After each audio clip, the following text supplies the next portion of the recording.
Bienvenidos, bienvenidas, muchísimas gracias por estar con nosotros en un podcast más que lo hacemos con mucha alegría y con el deseo de aprender y de aprender de una manera amena, de una manera casual. Por eso el podcast Hablando con los Amigos de Mundo. Y hoy por primera vez tengo a otros mis amigos, nos hicimos amigos en la iglesia, me refiero a Angelino Morales, un joven, yo te sigo viendo joven, eso quiere decir que yo soy mayor que vos, pero vinimos jóvenes a la iglesia, yo vine de 11 años a la iglesia, yo creo que viniste, claro, no venimos al mismo tiempo, pero viniste rayando los 20 o habiendo pasado los 20 años, por ahí nos conocimos. Es un empresario, es un hombre de Dios, es un hombre de fe. Y hoy vamos a enfocarnos en el tema de cómo salir de las deudas. Todos de alguna manera estamos endeudados, algo debemos a alguien. Pero antes de entrar de fondo a este tema, te doy la bienvenida. ¿Cómo te sentís? ¿Cómo estás? ¿Cómo ha pasado estos días? Muchas gracias, pastor. Dios le bendiga. Gracias a todos por estar acá presentes. Me siento muy emocionado. Me encanta hablar de este tema porque yo lo viví, lo sufrí de hecho. Las deudas, hubo un momento donde me sentí atrapado y cuando usted tiene deudas, yo tengo deudas, ya no soñamos y eso es lo peor, nos atrancamos. Ya no soñamos porque el que tiene deudas ya no puede dormir y despierto no se puede soñar, solo dormido se puede soñar. Lamentablemente las deudas le quitan el sueño a uno, ¿verdad? Y si uno pierde el sueño, también pierde los sueños para salir adelante. Bueno, hay tanta riqueza porque Dios me ha dado la oportunidad y también vos me has dado la oportunidad de conocer tu historia, que es inspiradora, muy inspiradora. Gracias. Me parece a mí, porque nos identifica a la mayoría de los guatemaltecos resurgir prácticamente de la nada, tener actitudes, cualidades importantes para hacerse un emprendedor, un negociante, un comerciante o un empresario. Hay un perfil, me parece, hay un terreno común en toda la gente que tiene éxito financieramente cuando entra a la arena, a esas aguas también del negocio. Y he visto en tu vida diligencia, he visto en tu vida enfoque en las soluciones y no en los problemas.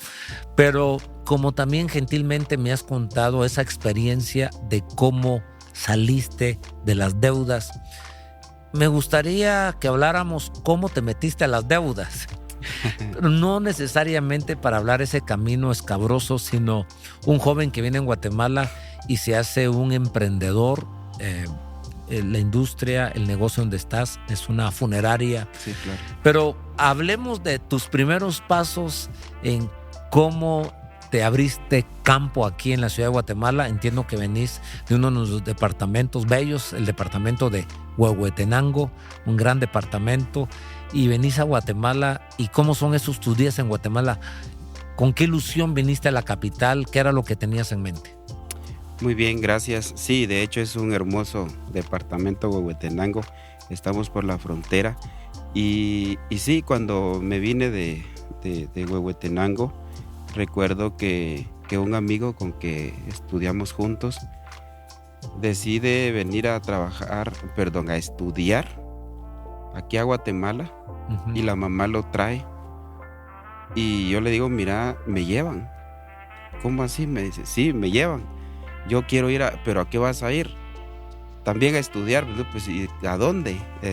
Él ya venía con una beca. Sí, pues. A estudiar para agronomía. Entonces, no, yo quiero ir. Y me vine. Mi mamá tenía su frase, rodando tierras, decía mi mamá. Sin saber cómo me iba a ir. Traía la dirección de una mi tía. Y solo me dieron indicaciones, te bajas en el trébol y seguís el bus y tal. Y llego y me dice, bienvenido. Eso, gracias a Dios, yo tenía el temor de que me dijeran, regrésese por donde vino. Sí, pues. ¿Qué está haciendo aquí? Tu tía te recibió. Sí, gracias a Dios me recibió. De ahí, pues, yo venía con la ilusión de estudiar, de trabajar. Vengo de una familia relativamente muy pobre. Y Entonces yo venía con esa ilusión, pero cuando me vine acá, un muchacho de 16 años, con muchas ilusiones, pero muchos topes. No hay trabajo. Yo le dije a mi amigo, conseguíme una cédula, Sí, pues. como que tuviera 18 años, porque aquí no me dan nada. Sí, pues porque eras menor de edad. Sí, 16 de años. no me daban trabajo, entonces... Ya que dijiste cédula, ya te identificaste con gente ya mayorcita, ¿verdad? Porque Sí. ahora los jóvenes solo saben de DPI. Sí. Bueno, Sí, la cédula era antes- nuestro documento de identificación Antes era anteriormente. cédula de vecindad, La cédula de era vecindad. un libro. Es cierto. Y entonces, yo empiezo a trabajar. Mi primer trabajo fue como ayudante de albañil en la ciudad. Como ayudante de albañil. Como Ese fue el primer chance que te ese salió. fue lo que me salió y a ese le entramos y lo disfruté. Muy cansado, lo disfruté. Estando en ese proceso de estudio que fueron 3 años, yo trabajé 3 años de igual manera como ayudante de albañil, 3 años y medio casi, y me ilusioné mucho por querer crecer, querer salir adelante. Y había mi primo, hijo de mi tía, que me aceptó en su casa, que era taxista. Y yo le dije, me voy con usted. Yo miraba que en la O noche... sea que siempre has sido muy inquieto. Así Sí, te no, viniste no, a Guatemala y esa actitud de explorar, de aventurar, creo que también identifica a todo emprendedor, a todo empresario, a todo comerciante, tener ese espíritu aventurero, como le digo. Sí, yo creo que fue muy importante lo que mis papás inculcaron en mí. Porque de muy niño ellos me enseñaron a hacer pan, a matar marranos, vender carne. Antes de ir a estudiar, que a las 8 entraba a la escuela, mi papá me llevaba a vender desde las 6 de la mañana. A las 4:30 nos teníamos que levantar ya a pelar el marrano. Entonces vengo de una familia muy productora, ¿verdad? Mi mamá igual, metido en el negocio. Y hacíamos tamales, chicharrones, todo, ¿verdad? Entonces yo vengo con esa cultura, ese pensamiento del trabajo duro, que yo entiendo que es uno de los puntos muy importantes que todo ser humano debería de tener. Ese deseo de superación, pero al mismo tiempo el deseo de trabajar duro. Entonces yo venía y con esa misma inquietud le digo a mi primo, me voy con usted. Y me dijo, sí, está bien. Entonces, mi segundo trabajo en la noche era ayudante de taxista. Ayudante de albañil en la mañana Sí. y ayudante taxista en la noche. A las 7 de la noche me iba a un hospital, Roosevelt, muchos lo han de conocer. Como él hacía cola, digamos, tenía un número para poder tomar su viaje e irse. Entonces yo me iba a otra área. Y cuando había un viaje en la pediatría, digamos que ellos tenían su ruta en la emergencia, yo le silbaba, le gritaba, porque no había teléfonos. Ajá. Entonces él ya sabía y él llevaba el carro porque había un viaje y yo me fui con él. Yo me iba a los viajes donde podía, no todo se podía porque había mucha familia a veces, pero cuando iba 1 o 2 personas yo me iba con él. Pero en esa búsqueda de cómo salir adelante, no me importaba tanto lo que ganaba, sino lo que estaba aprendiendo, porque yo ahí aprendí a conocer un vehículo, manejar un vehículo, conocí la ciudad. Me perdí muchas veces cuando mi primo me dijo, ya sabes manejar, llévate el carro, anda a hacer viajes Taxía. ahora. Me fui a perder un par de veces y nada que tu Waze, nada, o sea, uno tenía que ir preguntando. Mira, ya nos está identificando con viejos, porque hablaste de cédula vecindad, hablaste de que no habían teléfonos, hablaste que no existía nada de Google Maps, ni Waze, ni todos estos... Empezaban a salir los teléfonos. Me recuerdo que unos 50 cobraban la saliente y un quetzal la entrante, y cuando uno miraba, como no lo identificaba tampoco, contesto. Ya te matabas el medio minuto. Mira, háblame rápido porque me van a cobrar un quetzal. Entonces tu historia era ahí en el Roosevelt con el taxi de tu de tu primo. Sí, claro. De hecho, ahí fue donde yo conocí personas que trabajaban o trabajan todavía en el gremio funerario.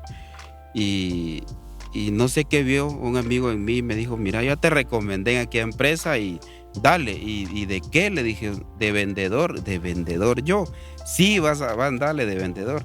Yo te voy a enseñar. Yo no sabía, de vendedor. Ya tenía la noción. ¿Y qué vendían? Servicios funerarios. Sí, claro, de emergencia, había que ir a buscar. Sí, pues. Entonces, yo te voy a enseñar. Me fui con esa ilusión y me fue muy bien. De hecho, al terminar esa quincena, fue el primer pollo campero que me comí. Sí, pues. ¿Decidiste que no ibas a ser ayudante de albañil ni ayudante taxista? No, me fui como vendedor y me fue muy bien. Y me encantó tanto el trabajo que yo le decía a este amigo que me llevo 2 años voy a trabajar aquí. ¿Cómo? Si yo llevo 10 años aquí, no ha pasado 2 años. ¿Y qué vas a hacer? Yo voy a tener un negocio. Voy a tener un negocio y me fui a poner el negocio. Primero fui invitado por mis primos a poner un negocio en común, en conjunto. No se pudo, cada quien puso un negocio por aparte. Al final arrancamos cabalmente el 1 de enero del 2004. El 1 de enero del 2004, esta historia medio la sé, que la primera venta que hiciste fue a las 3 de la mañana o 3:30 de la mañana. Mientras uno ese día, porque el 31 de diciembre es darnos el abrazo a medianoche, comer sabroso, dormirnos como es ahora o más tarde.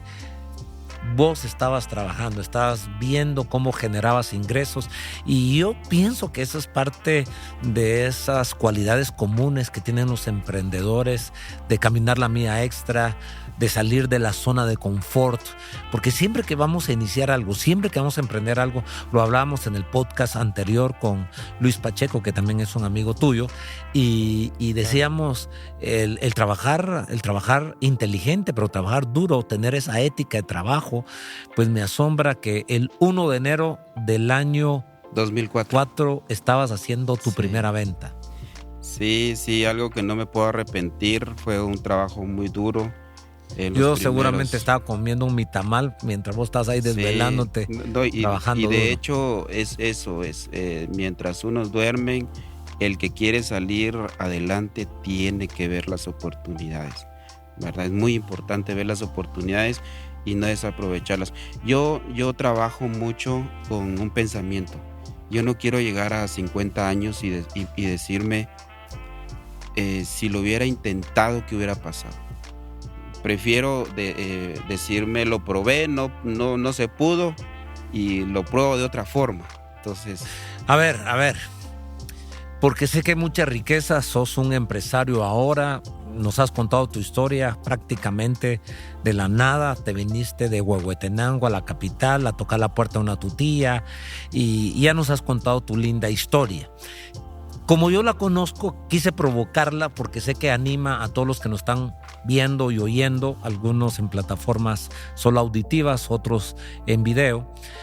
Pero el tema que hemos ofrecido tiene que ver con las deudas. Vamos a dejar un poquito aquí tu historia fascinante, que nos anima, nos inspira a todos a decir, si lo pudo hacer Ángel Morales, yo también lo podré hacer, porque eso es lo lindo, ver a Dios en la vida de uno y no importa en dónde nos encontramos en este momento, porque para Dios no hay nada imposible. Y si nosotros caminamos con las cualidades, actitudes correctas, nosotros podemos conseguir todo lo que nos propongamos en el nombre del Señor.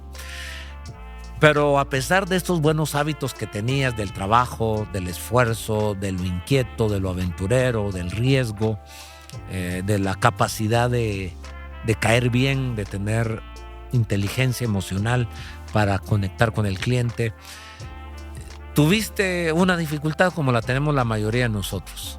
La administración inadecuada del dinero nos lleva a deudas. Y es que eso fue lo que hicimos en este podcast.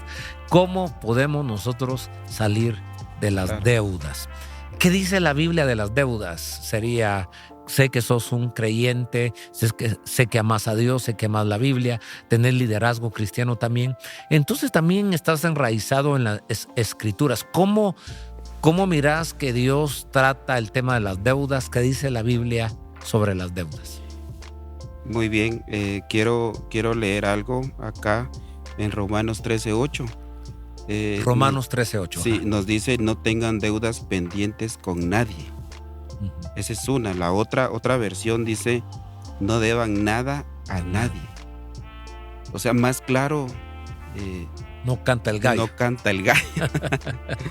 Sí, Y ahorita algunos apagaron mejor su teléfono porque tan bonito que íbamos con la historia y que ahora nos salgas, no No. deban nada a nadie, pagad a todos lo que debéis. sí, y de igual forma a uno lo confronta. Uno sabiendo la verdad, Ujú. muchas veces uno se mete a deudas emocionales. Deudas emocionales, deudas innecesarias. No sirven para nada. Uno debería ser muy racional en ese tema. Y por eso yo me metí a problemas, porque mi emoción de crecimiento, vamos, démosle. Y entonces hubo un momento donde yo dije, no, ya no puedo. Y yo dije, bueno, entre más me muevo, siento que más me hundo. Mm. ¿Y por qué? Era las malas decisiones.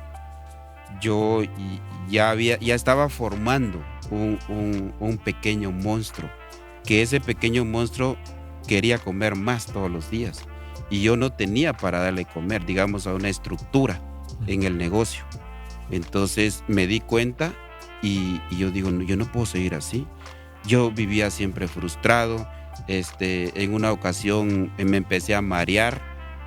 Mi pastor en ese momento me dice, anda con el médico. Un médico me dice, te vamos a quitar la Y el vesícula. médico te dijo, anda con el pastor. Anda Y el con- pastor te dijo, anda con el médico. Y, ahí Y te otro médico me dice, usted vaya a descansar 15 días, usted tiene problemas de depresión. Wow. Y eso es lo que genera las deudas, problemas en la salud. Entonces hay enfermedades que salen que uno no sabe y por O qué sea nos que vino te esto. sentías muy afligido. ¿El agua te estaba llegando al cuello o ya te Súper, había llegado al cuello? Súper afligido, o sea, yo ya no sabía nada.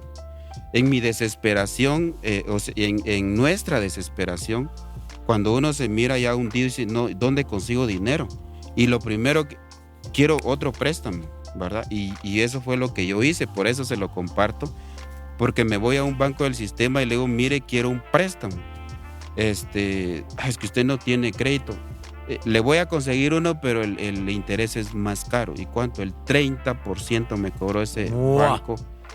Me recuerdo de esa mala decisión y entonces adquirí otra deuda. Pero una vez saliendo recuerdo de Miraflores, es un centro comercial en Guatemala, saliendo al periférico, yo prendo la radio y de repente dicen, si usted tiene problemas financieros, descargue este libro ahora en Kindle, en Amazon, que es gratis. Yo dije, ¿problemas de deudas? Yo ahorita no tenía la aplicación y ¿Seré la yo busco. maestro? Dijiste. ¿Será Claro, que a mí me fue están hablando? tan Sí. pertinente, ¿va? Hay Sí. cosas de Dios, No, Dios se vale de eso. yo he visto los milagros de Dios. ¿Y qué libro descargaste? ¿Cómo se llama? Más rápido y más lejos en sus finanzas. Más des- rápido y más lejos en sus finanzas. Sí, de César Tánchez. Ya. La verdad a mí me bendijo mucho ese libro. Yo digo que llegó en el momento indicado. En mi desesperación, uno de los consejos que da este libro es que uno tiene que conocer el propósito, su propósito. Y uno lo pierde. Y digamos, uno de los propósitos debería ser honrar a Dios. Y uno manejando bien lo que Él le da a uno está honrando a Dios, pero se olvida de eso, ¿verdad? Entonces la otra es cuidar a la familia. Uno cuando está afligido, uno ya no tiene tiempo para la familia, uno anda viendo si trabaja de más, buscando dinero, uno se olvida de ese tema. La salud es muy importante, pero muchas veces entendemos el cómo, el cuándo, pero no le ponemos atención el por qué. Y eso es muy importante en tema de las finanzas y las deudas. Mi recomendación es que pongámonos a trabajar. Otro consejo que da este libro es hacer un listado. Hay que conocer lo que debemos, porque nosotros, decimos debemos, ¿cuánto debes? No sé. No, pero decime cuánto. O sea, a ver, tratemos aquí de amarrar para que nuestros amigos, yo creo que esto debe ser muy puntual porque cómo salir de las deudas, tal vez no hay una fórmula exacta y perfecta, pero sí hay pasos comunes de todas aquellas personas que lograron salir de las deudas. Y por ahí iría la pregunta, porque ya estás dando un consejo. Una de las maneras de salir de las deudas es decir o describir exactamente qué es lo que debo, a quiénes le debo y cuánto es lo que debo. Llega un momento en donde nos perdemos en esa radiografía. Ese era mi problema, yo no sabía cuánto debía. Wow. Cuando yo escucho esto, digo, increíble. ¿Sabías que debías y que te están cobrando? Me imagino que estás involucrado también con tarjetas de crédito. Eso es lo primero. Y lo que pasa que el primer problema de nosotros es que nos sentimos emocionados, felices cuando nos dan la tarjeta. Y por ahí decían que uno es fiel al banco que le da su primer tarjeta a uno. Yo dije, sí es cierto, yo no la he dejado. La tarjeta de crédito es buena, pero es peligrosa. Buena, pero peligrosa. Sí, hay que saberla manejar. A mí me dijeron, corte esas tarjetas, tírelas. Yo dije, no, yo tengo que tener dominio propio. ¿Y no tuviste? Bien, ya después sí. Bueno. No, pues ya cuando entendí pues las cosas, claro. Pero antes y uno se asusta. Cuando uno no controla sus gastos, uno llega y cuando le llegan esos estados de cuenta, ¿qué hice? ¿Quién me robó aquí? Alguien me hackeó mi tarjeta. Y después uno empieza, sí, yo fui, porque no controla uno los gastos. O sea, es otro consejo, ¿verdad? Controlar los gastos. ¿Cómo salir de las deudas? ¿Cuáles serían los primeros consejos o primeros pasos? Porque caíste muy hondo en las deudas, sí, creo que ibas a perder tu casa y en fin, era una situación muy enredada. Entonces, ¿cuáles fueron los primeros pasos que tomaste para salir de las deudas? Gracias. Yo nunca había visto a mi esposa tan afligida cuando le dije, estamos a punto de perder la casa. Claro, ¿qué mujer no se va a afligir? Sí, oramos y todo, pero eso no se arreglaba con eso. En ese momento había que hacer algo. Claro. Y entonces yo empecé con mucha pena y vergüenza. Empecé a hacer mi listado de cuánto debía. Y en total eran 8 deudas. 8 deuditas. 8 deudas y 2 de ellas eran de tarjeta de crédito. Tarjetas de crédito que ya no podía pagar ni el mínimo. Ni el mínimo. Ni eso estaba pagando. O sea, todos los días, 3 veces al día me llamaban. Y como ya me había enterado y si me siguen llamando los voy a demandar, les decía yo, ¿verdad? Pero ya lo vamos a seguir llamando porque usted tiene que pagar y es un acoso, de verdad. Es digo, voy a pagar mi teléfono, pero ya no podía. Bloqueaba ese número, me llamaba la misma persona de otro número, pero de todos modos me tenían localizados. Entonces lo primero que yo recomiendo que aprendí es hacer ese listado. Es hacer ese listado y enumerar las deudas que uno tiene, y hay que saber cuáles nos cobran más intereses, y a esas hay que ponerles más atención. Porque hay deudas que no nos cobran intereses. Por ejemplo, si yo le presté a mi papá, le pedí dinero a mi tío, no me está pidiendo intereses, pero es una deuda que yo tengo que pagar. Claro. Porque no debáis nada a nadie. La Biblia. Te encontraste con la Biblia y la Biblia te dijo pagarle hasta al cuñado, al tío. Todo, o sea, eso no me deja libre de nada. Entonces, yo hice eso. Entonces, yo dispuse un dinero, o sea, yo dije priorizar las deudas, sí. Ver qué deudas nos cobran más interés, sería la sugerencia comenzar a pagar primero esas deudas. Sí, yo empecé a poner, como esa fue la recomendación, las más pequeñas de primero y las más grandes después. Hacer convenios, o sea, con las tarjetas de crédito yo fui a hacer convenios de pago y a uno me dio, cada banco me dio 18 meses para pagar. A uno le dije, mire, yo voy a hacer un convenio, pero congéleme la deuda porque eso es lo que no hacemos. Sí, pues. No pedir congelar esa deuda, y esa deuda sigue creciendo. Entonces lo primero que hay que hacer es congéleme la deuda, cuánto me va a quitar de todo lo que me ha cobrado, lo que usted me quiere cobrar. Y yo obtuve eso. Uno es que me congelaron la deuda. Segundo, recuerdo que me quitaron 4,800 quetzales de lo que ya me estaban cobrando. Y luego hice el plan de pagos a 18 meses. No utilicé la tarjeta en ese tiempo, en los 18 meses. Yo dije, no voy a utilizar la tarjeta. Una no me la quisieron bloquear, la otra sí. Pero una no me la quisieron bloquear y igual no la utilicé. Pero luego una de las más pequeñas las dejé de primero y dije, no, estas voy a pagar. Y qué rico se siente cuando uno sale de una. Paga una y dice, bueno, yo voy a disponer 2,000 quetzales para pagar mis 8 deudas. Ejemplo, era más, claro, lo que yo tenía que disponer. Y luego salir de la primer deuda y sigo utilizando los mismos 2,000 quetzales para pagar las otras 6. O sea, agarro eso que ya no pago aquí, lo abono a otra deuda.